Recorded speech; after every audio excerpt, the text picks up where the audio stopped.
It is crazy the fact that there's going to be a Shrek theme park land opening soon at Universal Studios Florida. I mean, you are literally going to get to go into Shrek's swamp and his house, and there's nowhere else in the US like that. Hello everyone and welcome back to Exploring Attractions. My name is Scott, and today we're going to be talking about the DreamWorks Land opening at Universal Orlando Resort this summer. Because we got all new details on the Shrek themed land, Trolls, and Kung Fu Panda, as well as additional experiences coming with this DreamWorks themed land, including of course a Trolls themed roller coaster. So with that, subscribe if you're new here with those bell notifications on, and follow all of our social media down below if you never want to miss updates like the one that you're watching right now. But let's get into all the juicy details about DreamWorks Land opening at Universal Orlando Resort. First and foremost, this area will be split up in 3 different subsections: Shrek, Trolls, and Kung Fu Panda.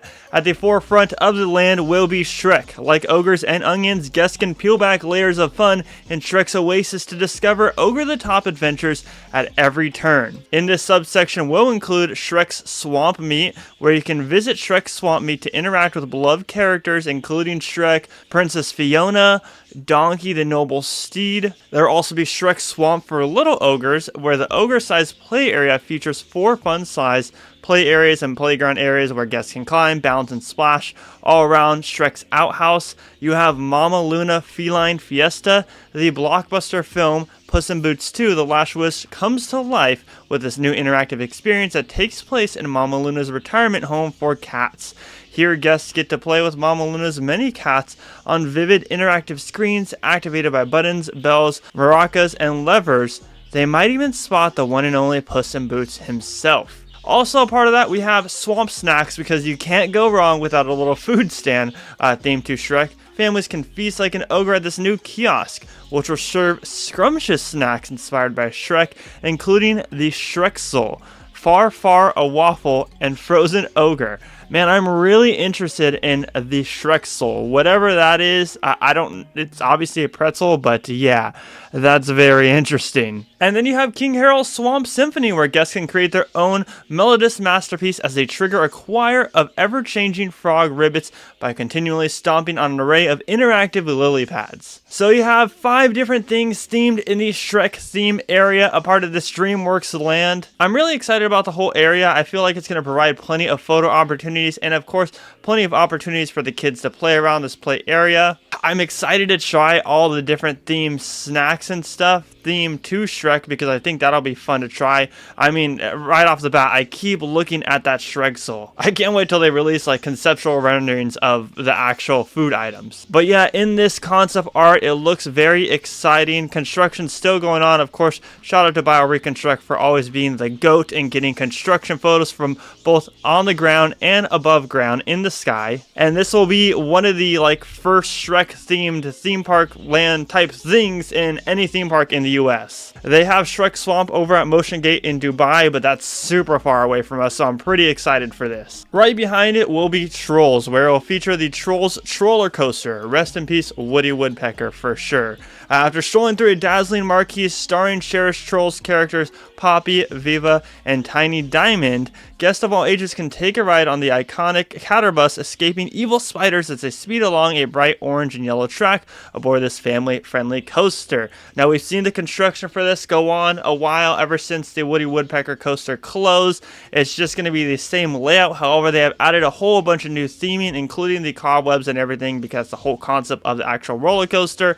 I really enjoy the fact that they have an actual storyline behind this as well. There's also going to be Poppy's Playground, where there will be a giant 20-foot mushroom in Poppy's Playground, a shaded play area featuring colorful flowers and bugs with a bountiful array of fun bouncing and climbing structures for the youngest of trolls. There will also be a themed food stand for this area as well. Trolls Treats. Poppy's boombox from Trolls Band Together has been transformed into a playful kiosk that offers up brightly colored Trolls ice cream treats inspired by Poppy and Branch, like the pink lemonade flavor Poppylicious, pink and huckleberry flavored Brozone Berry.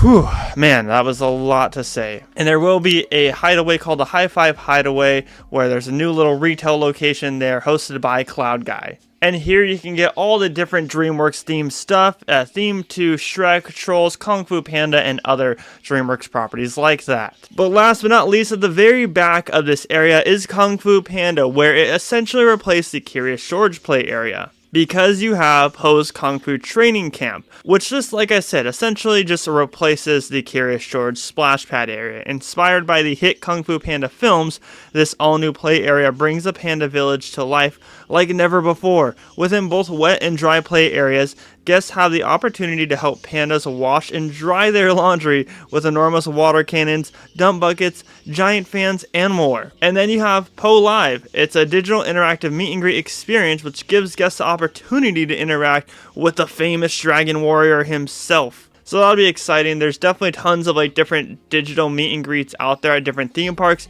and they work good because you don't necessarily have to have like a big character meeting and greeting. You just have someone behind the screen talking as if he was a dragon warrior to all his loyal fans. But that's not all, because yes, Kung Fu Panda, Shrek, and Trolls will be featured in this, but there will also be additional DreamWorks experiences, including the DreamWorks Imagination Celebration, where this will be featured in the DreamWorks Theater, as we saw that utilized before it closed down from Kids Zone. And then you also have the DreamWorks Character Zone, where at the DreamWorks Character Zone, guests can meet and greet and interact with their favorite DreamWorks characters like Gabby from Gabby's Dollhouse and more. So I'm assuming this will be like rotating characters here and there depending on the movies that are out. So like if there's any new DreamWorks movies, I'm sure those characters will be featured in that area as well.